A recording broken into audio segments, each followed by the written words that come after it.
No earthly idea, sir. Mr. Chairman, do you know anything about that? I would assume that since all of the aircraft that are due into DFW have landed, there are no military escorts. Now, whether there was a military escort provided to them or not, we're unaware of that. We can take about 2 more questions, and we're going to have to... consideration for the implosion, was even a carry on that? We have canceled the implosion party set for this Saturday, and we will look at where we go from here. On the flights that were diverted, where did they go? Well, they could have gone a variety of places. We don't have all that specific information. Typically, when a plane is diverted, it's diverted to the Category X airport, the largest airport that is closest to where they're going, but we don't have specific information. Planes on the ground right now that are sitting there on the runway, any indication that perhaps terrorists could be in one of those planes? Have no idea whatsoever. Now, when you say shutting down the airside, can you just articulate that a little more? Certainly. Is this the... Just tell us what you mean by that. Right. What that means is when you go through your security checkpoint for those customers who are used to going to the airport, anything on the opposite side of that is called that secure side of the airport. And those are the areas that are being closed to the public. They are still keeping open those areas in front of that. They call that the ATO area, or where you can check your bags, that sort of thing, to accommodate any customers' questions and things that might find their way to the airport. So all folks who are stranded are being moved out, essentially? Indeed, and being accommodated, those, based upon what the plans are by their respective air carriers, be accommodated in local hotels and things of that nature. That's all. I'm sorry. One more question, and we're going to have to get back to our business. I talked with passengers out in the terminal. They said that people who are coming off the planes are having their bags searched or their luggage that comes out of the airport. That's possible. That is possible on the part of the air carriers. Okay, thank you. We'll be back to you. I think the most important thing to take away is that there is no specific threat to this airport, and rest assured that our DPS folks will keep you alerted if anything else is to occur. Thank you. What time should we expect another... Well, there you hear the comments from 2 officials. I have to be perfectly honest, not sure who they are, whether they work for American Airlines or they work for the airport in Dallas, but they were in Dallas today, and they say at the end of that news conference there is no specific threat to that airport, which will be reassuring to people who are around the airport, but anybody who's wanting to fly anywhere in the country at the moment is unable to do so anyway. But the conditions in the country are of such a confusing nature at the moment that stuff just comes in all the time. We've had authorities in Lexington. I'm Del Walters inside the ABC7 News Studios, joined with Carol Costello. We want to update you on the events that are occurring here locally. There are 2 major things we must deal with at this time. We know now, and we have been reporting throughout the morning, that one of the planes involved was Flight 77, that was a Boeing 757, operating out of Dulles Airport to Los Angeles. 58 passengers on board. We're trying to get information regarding that. Also, there's a situation on the Pentagon. We should mention the number right now. If you believe you have loved ones on board that American Airlines flight, that is number 77. American Airlines has provided us a number. It is 1-800-245-0999. Another note, American Airlines has shut down its operations. Do not go to the airport. Do not try to call the airline. They will not answer you. We want to now bring you up to date on the situation at the Pentagon. If we could take that shot that we just saw a second ago. There is still smoke pouring from within inside the Pentagon. We know that the plane that crashed into the Pentagon penetrated the outer wall and crashed into the inner wall. We have received so far reports from one hospital, the Virginia Hospital Center, that as many as 22 people have been brought there. No other reports of injuries or casualties at this point. Although we do hear from ABC News that there is extensive damage at the Pentagon, we also understand that the highest-ranking officials were not on that side of the building, but there were high-ranking officials located where that plane went through the building. Again, we do believe there have been deaths. We just don't know yet, and of course we'll keep you posted on that. ABC7 News reporter Sam Ford is standing by live at Gravelly Point. Sam, can you bring us up to date as to what the situation is there? I understand a plane actually just landed at National. Yes, Del. Well, as you can say, over 2 hours now, we've been looking at this plume of smoke from across those trees. That is the area of the Pentagon. And as you said, there was a plane that landed here. The National Airport has been shut down. One plane came down, a small plane there. It looks like some sort of a Learjet, and it was escorted by a fighter jet, I guess, to make sure that it wasn't shot down. The speculation is that it is some VIP who had reason to be here, and therefore the plane was brought in, although the airport itself is shut down. And we'll just give you a live picture there of the National Airport. If you can just That is the take picture, and that is the live picture. That is the live picture of National Airport. All the planes there at National are shut down at this point. And we've been here sort of watching refugees, you might say, who have been moving along the George Washington Parkway past the airport because so many of the roadways are closed down. Here are some of the people we talked to today. Tell us what happened. My friend sent me an email saying that what's up with their airlines. We were like, what are you talking about? And all I know is I heard a big old boom, like the ground was shaking, and then he hasn't sent anything else. And one of my friends went down to the concourse, so I think like she's hurt. Did you all hear the noise and then? Yes, sir. Immediately they evacuated us. We left the Pentagon. We passed most of the kids in the nursery, and they were fine. They were keeping them together. We got on this path, and we were trying to walk down to Old Town, but they just closed the path by National Airport. So they told us to wait here for about 30 minutes. And of course, those are people there who are evacuating, walking away from the Pentagon. What the colonel that we spoke to said that he walked 2.5 miles. They're being blocked. People can't get from here to there, so they're just having to walk around trying to find a way out of this place because of all the road blockages, because of the emergency situation over here on this side of the river. And of course, it's a situation where Metro is still running, but airports are closed, all airports around the country. And also there has been a considerable rush hour as much of the government has shut down and people have left the city. Sam, we have breaking news. We want to interrupt you for just a minute. The National Guard, Troop 372 out of the district, please report to duty. Your services are sorely needed. We also have information about a United flight that has been missing. We understand it has now crashed. We do not know where, rather. United has just confirmed that for us, though. And we understand that obviously thousands of you in the area are waiting for your loved ones to come home. We want to bring you up to date on what's going on with the transportation situation. First of all train service in and out of Union Station has been suspended until further notice. Also, we are receiving reports that people are making their way out of the district. And at this point, it's safe to say that all of the roads leading out, we're in one of those situations where it's sort of like the rush hour during one of the winter snows, where all of the lanes are being directed out of the city. Sometimes at some intersections, police are ordering the traffic to continue on, but at other intersections, we are telling you to remain calm because that is about the only way that everyone will get to and from. We want to check in right now with ABC 7 News' Nancy Weiner with more on the transportation situation. Nancy? Good morning, Dell. Well, we have been here at the corner of Independence Avenue at the Ellipse for many hours now, and for most of the time, the traffic has looked like this, basically at a standstill in both directions. Right now, you do see a little bit of traffic moving in the westbound direction, but traffic been very, very heavy for hours. I want to take you on a little tour of our location. The Ellipse has been closed for about the past hour and a half. When Secret Service showed up, we saw a number of officers showed up. They donned flak jackets, and they told everyone who was standing on the Ellipse to get off of it. Past us, you can see the White House, and I don't know if you'll be able to see it from our cameras, but there has been a vastly noted increase in security on the White House grounds, both on the South Lawn and on the roof of the White House. Now, when this all first happened, hundreds of people began gathering on the Ellipse, both tourists and people who had been evacuated from their buildings. They were coming up to us, asking us if we knew what was going on, and at times, dozens of people were actually gathered around our monitors. As you can imagine, a lot of tourists here on the mall, a number of people we spoke to who are from New York City who wanted to know what was going on with their loved ones there. Now, as far as traffic is concerned, we do have some information to tell you about if you are trying to get out of town.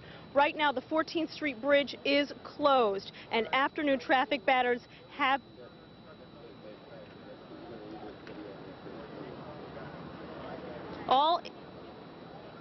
all inbound bridges are closed and outbound are open. That is the latest information that we are getting right now. Of course, there is quite a lot of people trying to get out of the district right now. What we can also tell you is that there's an afternoon traffic pattern in effect on the Rock Creek Parkway, which means that all lanes are going northbound. D.C. police right now are suggesting that people who want to get out of town take the Southwest Freeway. Canal Road also one way outbound right now, and as I said, the inbound lanes on bridges are closed, outbound is open, and as you mentioned, Union Station is closed as well, and of course 395 near the Pentagon closed also. That's the latest from here, reporting live from the Ellipse. I'm Nancy Weiner, ABC 7 News. Nancy, we also want to, thank you very much, but we also want to remind our audience that there is something you can do. We have received word from several area hospitals now, and indeed the Red Cross, that they are concerned now about blood shortages. So if you want to do something, if you feel like you're helpless at home and you want to know what can I do besides watch television, you can go out and you can donate blood at this point, because obviously based on the simple numbers alone, there are 20,000 people who work inside the Pentagon. Casualties could be, and I emphasize once again at this point, could be large. And another breaking news event to tell you about: all federal offices are now closed. Federal courthouses, rather, are closed, and offices in Virginia, in Delaware, in Maryland, in Pennsylvania, and West Virginia. Also, a word from D.C. police: do not call 911 in the city. Do not call 911. They are overloaded. The number to call right now, 311. Number of schools also closed down in our area. Let's go to Greta Cruz in our newsroom now. Okay, thank you very much, Carol and Dell. Before we get to the schools, I just want to mention something. Nancy Weiner was talking about transportation. As far as Metro goes, we are told the subways are running. However, the following stations are closed: Pentagon Station, Union Station, and the National Airport stations are closed. The trains are running through, but they're not stopping. Also, the Yellow Line from Huntington is switching routes to run through Arlington Cemetery out to the Stadium Armory. As for the bus service on Metro, we are told it is running, but of course traffic is clogged as people try to get out of the city, so there are delays and it is a mess. Let's get on to the schools now. These keep changing. We do have them that we can run down for you. Here we go. Arlington County Public Schools are open. However, if parents want to pick their kids up early, they may go to the school and do so. Prince George's County Public Schools will be closing 2 hours early today. D.C. Public Schools are open. However, the officials have asked parents to please try and go pick up your children as soon as possible. Montgomery County Schools closing 1.5 hours early. Edison Friendship Public Charter School closing at 12:30. Charles County Public Schools are open, closing normal times. Loudoun County the same, and Alexandria Schools also open as well. Moving on now to university closings, American University is closed. The University of Maryland College Park is open. However, the University College campus is closed. George Washington University is closed. Catholic University is closed. UDC is closed. Georgetown Law School, we are told, is now closed. And that is it as far as we have. These things will be changing throughout the day. A number of the schools, I should mention, even though they are still open, the public schools, they have canceled evening and afternoon activities, so you will want to check with that. Yeah, and I can imagine many parents want their kids out of schools, but absolutely, calm is the word of the day right now. Right. Thank you, Greta. And we want to also bring you up to date and to give you that number again from American Airlines. Undoubtedly, many of you are at home, you're watching, and you're wondering about the loved ones who may have been on one of those flights.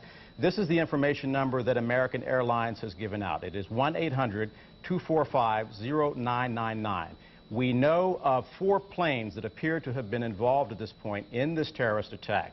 One was an American Airlines Flight 11, a Boeing 767 from Boston to L.A. The flight had 81 passengers on board, 9 flight attendants, and 2 pilots. Also involved was Flight 77, that is a Boeing 757 that operated here out of Washington Dulles to Los Angeles with 58 passengers on board, 4 flight attendants, and 2 pilots. That's 156 people on board those 2 planes. Yeah, the others involved are United flights, United Flight 43 going from Newark to San Francisco, also United Flight 175. Boston to L.A., we believe that that has now crashed, but we do not know where. And of course, there's a 5th plane involved that crashed into the Pentagon, a smaller plane. We have ABC 7 news crews out throughout the region. We are efforting information on the situation at local hospitals. We are efforting the information that is unfolding at the Pentagon, and also with regards to the national security of Washington, D.C. itself. As that information becomes available, we will re-interrupt ABC News, but right now, back to ABC News and Peter Jennings. Engaged in a war now with the Israeli government, has also reacted very quickly to this today to express, to be perfectly honest, I haven't heard what he said, but so let's hear what he said now. The Palestinian President Yasser Arafat. First of all, I am offering my condolences, the condolences of the Palestinian people to the American President, President Bush, to his government, to the American people for this terrible act. We are completely shocked, unbelievable. Now, that's the Palestinian president, chairman of the Palestine Liberation Organization, Yasser Arafat, who, as I think everybody who watches the news or reads the news these days understands, is in a very, very bitter war with the Israelis, and in which terrorism has been a factor.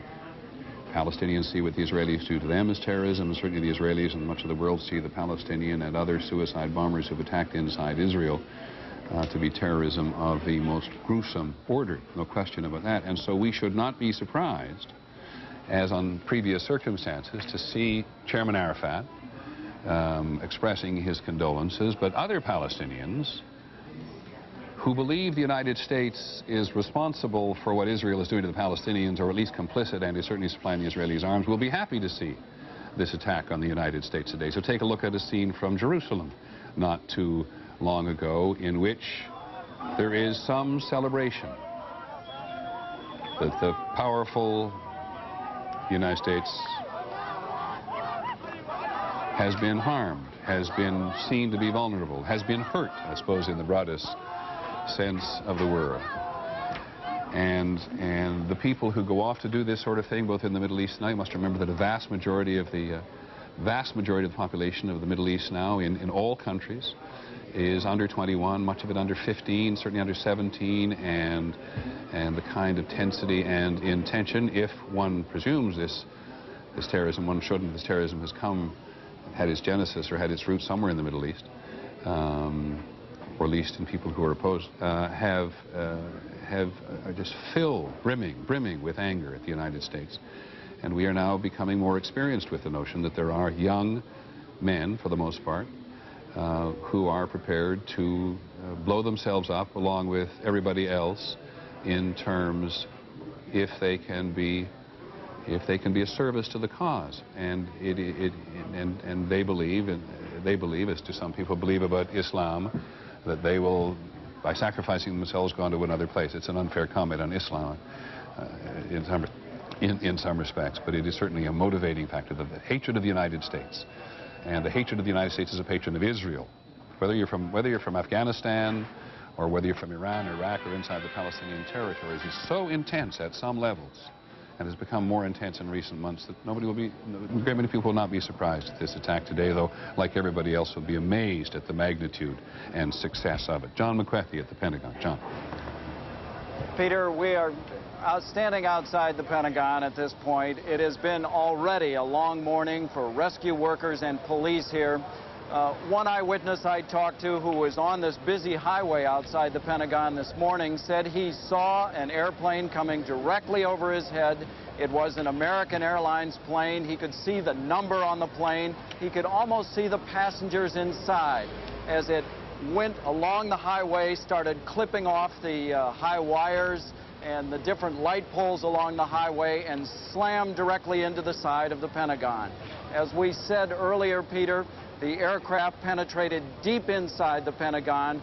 It is organized in rings from the E ring on the outside. It penetrated all the way into the A ring in the inner part of the Pentagon.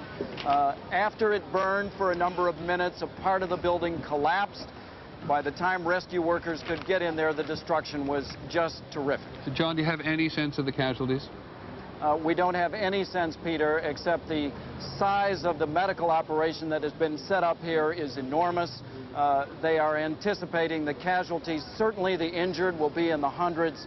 I certainly don't want to speculate on those killed. And, John, it's a little hard to get a sense of the size sometimes for the picture. Can you describe, maybe in feet or in yards, how big a penetration this is? The roof is collapsed, Peter. There is a chasm in the side of the Pentagon that is probably 200 or 300 feet across. From the roof of the Pentagon, there is this huge V shape that has collapsed. You can see deep inside the Pentagon from the street now. This is into the inner courtyard of the Pentagon itself. It's into the innermost ring of the Pentagon, Peter. I have not been able to get into the courtyard, but I was told that the penetration was all the way into the deepest ring of the Pentagon. And, John, the office building, the Pentagon, is about, what, 6 stories high? It's 5 stories above ground, Peter, and several stories below. Clearly, the damage is primarily above ground, but also some of those in the lower offices. I was sitting in the Pentagon when the attack happened. I was on the opposite side of the building. It shook the entire building. It was very clear that something terrible had happened. There was chaos immediately after the attack, Peter. Secretary of Defense, I walked out with the Deputy Secretary of Defense. The Marine Corps Commandant couldn't get out the door because security had locked it. It was chaos. Okay, John, and the fires are still burning at the moment, we believe? They are still burning. They are mostly oil fires, it appears, Peter. The fire hoses have been on the various fires for the last several hours, so they're beginning to put them out. But obviously, there is still heavy gray smoke coming out of that portion of the Pentagon that was so terribly damaged. John, there are a couple of aircraft at least around the country today which are still unaccounted for. You gave a very clear description earlier of how this aircraft had approached the Pentagon. But did anybody able to identify it as an aircraft associated with an airline? Absolutely, Peter. The eyewitness I talked to looked up and said it was an American Airlines plane. I saw it clear as could be. It went right over the top of my car and clipped a pole right in front of where my car was. Thank you very much, John McCarthy. I actually think that you may have said that earlier, and I simply lost it in terms. Just lost it. And so we now know that it was, from at least one eyewitness there, it was an American Airlines aircraft which crashed into the Pentagon. So let me just try to get some grasp on the airplane. We have 2 United flights, a 757, which was on its way from New York to San Francisco, which crashed near Pittsburgh. We have a United flight which crashed from Boston to Los Angeles, United 175, and we do not know where that aircraft has crashed or been crashed as of now. And we have these 2 American flights, one from Boston to Los Angeles, which is a 767 with 81 passengers and 11 crew on board. We're talking about almost 100 people on American Flight 11. And American Flight 77, which was scheduled from Washington to Los Angeles, with 58 passengers and 6 crew members on board. And John Miller and I have been sitting here looking at each other about where these flights were going. And there's several ways to speculate about it, but you came up with one very interesting on already. From a forensic standpoint, if you look operationally to crash these flights, it would have been just as simple to get on the Washington shuttle or the New York shuttle and crash one into the Trade Center and the other in the Pentagon. The choice of flights here, Newark to San Francisco, Boston to L.A., Dulles to L.A. Excuse me, John, I apologize. Let me come back just because we have the New York governor here. Sure. Governor George Pataki, the governor of New York, I believe, is on the telephone or somewhere. Governor Pataki, do you hear me? Yes, Peter, I hear you fine. Well, why don't you first start off, sir, and give us your appraisal of the day so far. It's just a horrific scene, and everybody's pulling together. We're activating the state emergency forces, but our hearts and prayers are with the victims and the families of those victims, and we have to, at this point, just focus on trying to help as many people whose lives are at risk as possible and dealing with those who have been injured. Do you have some sense of the magnitude of casualties? We don't want to quantify a number, but obviously it's a horrific incident that really is just an incredible outrage against the people of New York and the people of America. But at this point, our focus is on trying to make sure that those whose lives are still at risk are as protected, and those who have been injured are treated as quickly and as well as possible. Governor, do you believe that thousands of people have been killed? I don't want to use a number, Peter. At this point, the goal is simply to try to help as many people as possible. We're working closely with the city, with our National Guard forces coming in to help relieve the city police and fire.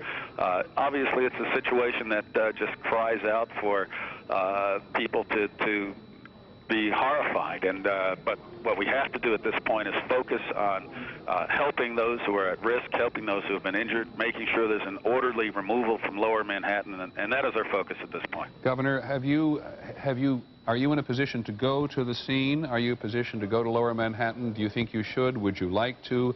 Or are you locked down? No, I'm in the city, but the important thing is to be able to stay in contact with the White House, with City Hall, with our statewide emergency services. We've gotten offers of support from all the surrounding states with their emergency services, and the critical thing right now is to be able to coordinate to make sure that the response is the strongest and the most compassionate it can be for the people whose lives are still at risk. And we're mobilizing National Guard units from across the state. We're getting help from the surrounding states and coordinating with the city, and that's what we have to do at this point. Governor, what have you done about the other so-called high-profile potential targets in New York City, like the UN and the bridges and things like this? Are they all evacuated and locked down now? UN's evacuated. The tunnels have been closed. The George Washington Bridge is open under security for emergency services coming in and people going out. We've shut down most of the mass transit. Grand Central is open under very tight security, but people who pass through the security have limited service to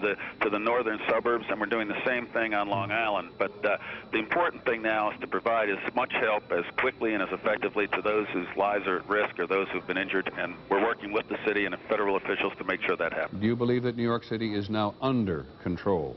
New York City has been under attack, and until we get through this, we just have to continue to respond as strongly as we can. And are you in a profile now? Are you in a position where you actually think there's a potential for more? We just don't know. That's why we have to not only help those who have been injured, but also take every security step we can to try to prevent further incidents. We just don't know, Peter. Okay. Governor Pataki, thank you very much. Governor George Pataki of New York, who is in New York City, which, of course, is where he probably belongs at a moment like this. Downtown Manhattan is saying simply that the National Guard has been called in, the tunnels are closed, the George Washington Bridge, which is across which goes across the Hudson River from the west side of Manhattan into New Jersey. Just remember, a large segment of many thousands of people from New Jersey work in New York, and there's tremendous commerce back and forth on a daily basis. That has all been brought to a help. It's interesting to recall, John Miller, that the attack on the trade towers in '93 was launched from New Jersey, or at least the operational headquarters of the people who attacked the Trade Center were in New Jersey. Correct. And the building of the bomb and the original conspiracy was all carried out in towns right across the river. In fact, the conspirators later admitted that they watched from New Jersey to see if the buildings would in fact fall, and they didn't. This time they did. They did today. And Governor Pataki trying, as politicians again must on occasions like this, trying to express the horror and the commitment that the political establishment feels to those people who've died and those people who need to be rescued. It's an answer to every question about whether or not something was locked down or something. He came back every time that their priority now is to try to help those people who are in deep and, in some cases, still desperate trouble. George Stephanopoulos, one of our senior reporters, is downtown. Hey, George, where have you been? What have you seen? What do you think? Well, Peter, I'm going to give you kind of a pool report from several of our correspondents down here of basically what happened down here in downtown New York between 9:45 and 10:45 when the two explosions and the collapse of the World Trade Center happened. At the time, I was actually in the subway heading towards the World Trade Center right around Franklin Street, and after the first explosion, the subway station started to fill with smoke. The subway cars started to fill with smoke, and the subways actually stopped. They then diverted us around the World Trade Center to Park Place, which is one stop beyond the World Trade Center. We got to that train station at around 10:35, Peter, and it was a scene unlike I've ever seen before in my entire life. As we tried to get out of the subway station and walk up into the street, it was pitch black, midnight black, snowing soot all down through downtown Manhattan. This was about 2 blocks from the World Trade Center. You couldn't see a foot in front of your face at that time. We then worked our way back uptown. All of the firefighters and police officials and National Guard are now evacuating everyone out of lower Manhattan. They're going east towards Brooklyn and north, which is where we are now, up on Canal Street. I should add as well, Peter, we had one of our reporters was downtown and had a sight line of the World Trade Center at around 9:48, which is around the time I believe the first tower collapsed, Gloria Rivera, and she saw 2, then 3, then 4 people jump out of the top floors of the World Trade Center. She was with a firefighter who said they're not falling, they're jumping, watch their arms waving, and they counted a dozen people jump off the top floors. Do you want to continue, George?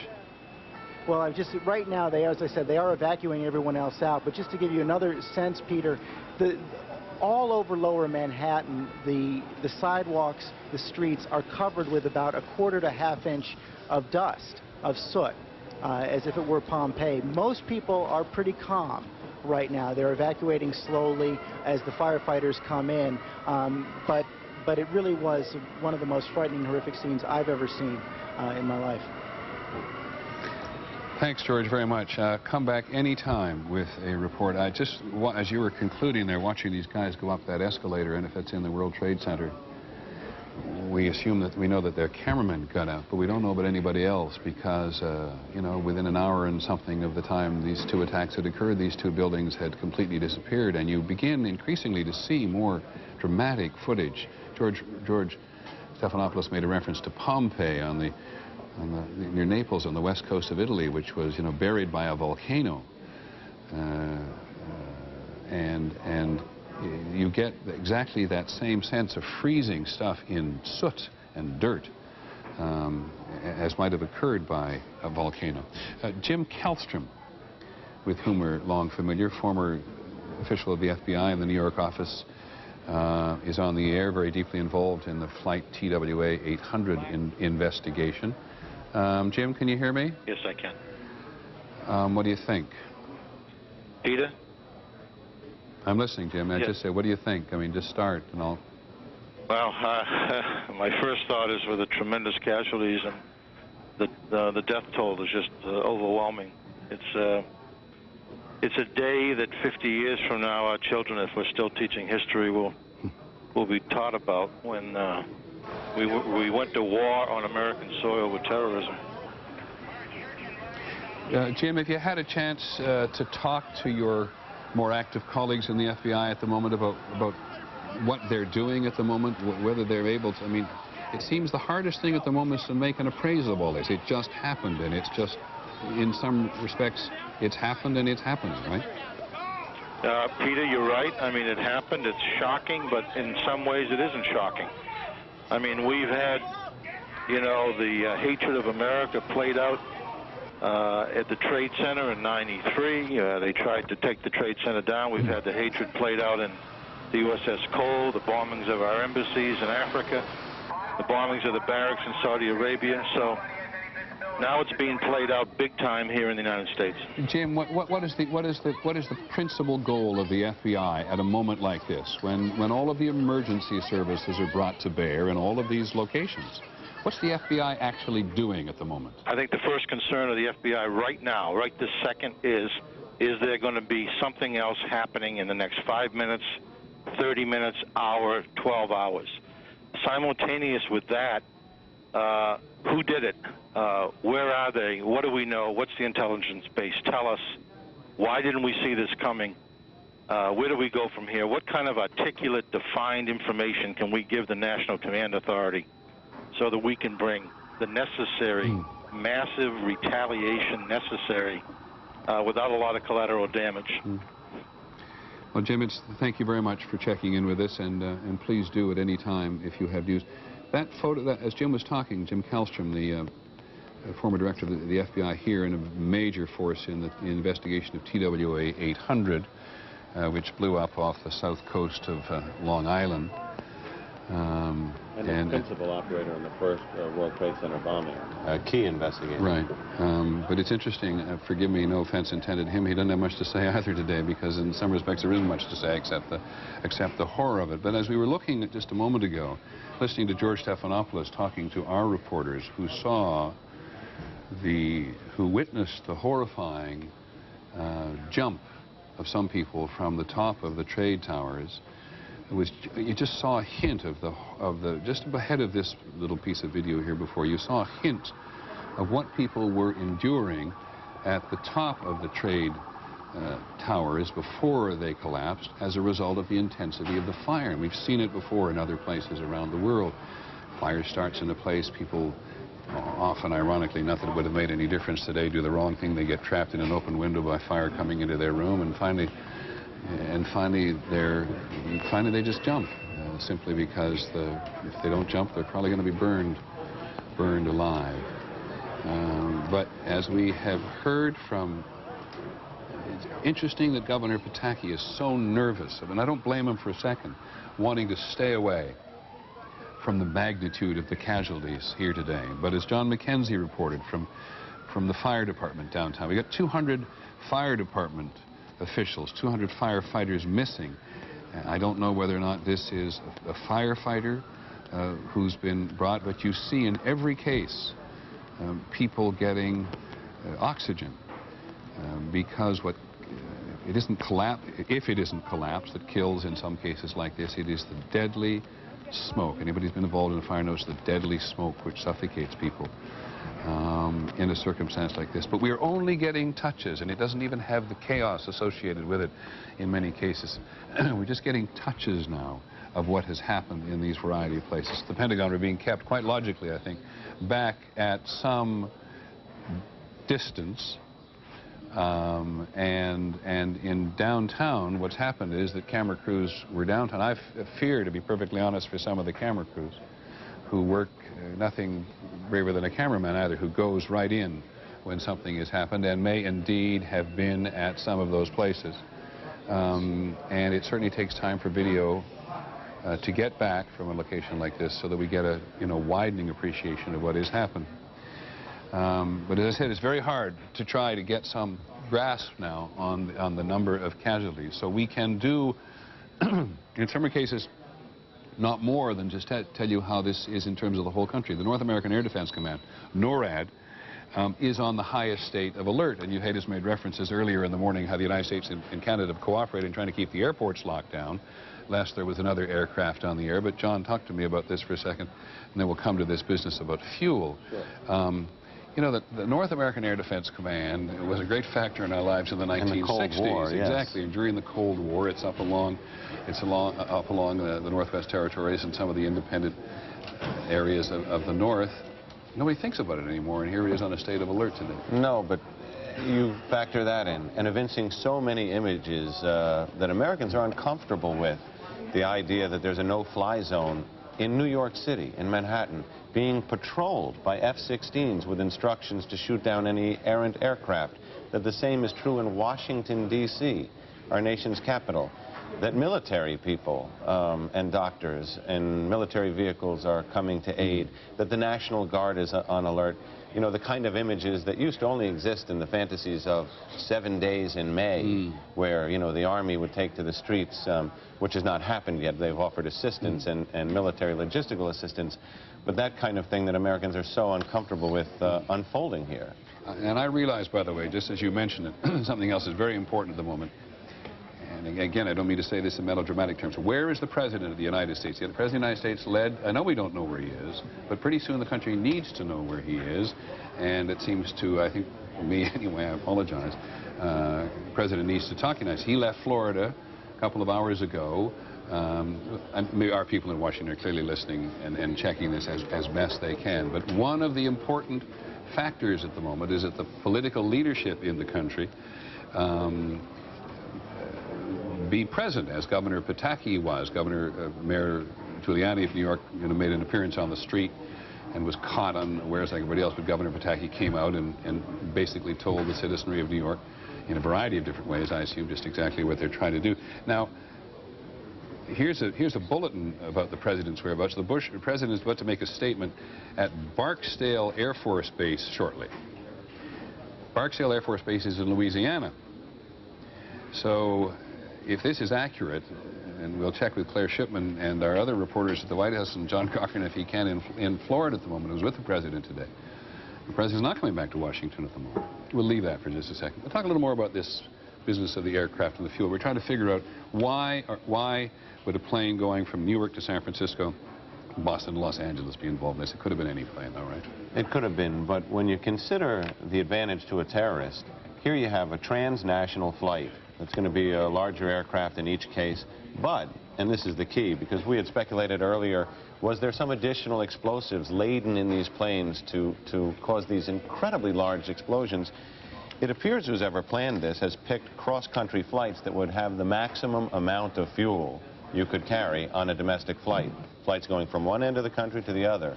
The kind of jet that if you slammed into a building would ensure the maximum fire and explosion possible from any flight that you could have chosen. Again, Newark to San Francisco, Boston to L.A., Dulles to Los Angeles, Washington to L.A., Boston to L.A. The planes that are being looked at in this attack today were apparently, or you could speculate, chosen to give the terrorists the very biggest bang for their effort. And it's a very interesting point you make, because again, our assumptions tend to go when we see huge explosions like this. None of us understanding visually the power of explosives, that there were explosives on board, and so you're quite right, it may indeed have been the aircraft exploding. I mean, John Nance could help us with this, but when you hear the amount of fuel, very flammable aeronautical fuel that's loaded onto a plane for a 3,000-mile trip or something, that's going to give you quite an explosion. Flight 800, which was an international flight, to those who saw it, was an incredible explosion. John, if you'd sit at your station for a second, I'm just going to go and try to check one piece of information, and in that period of time, we're going to try to give you a little better sense of the disaster at the trade towers today. Here's something we've compiled, and we compile it as we go along.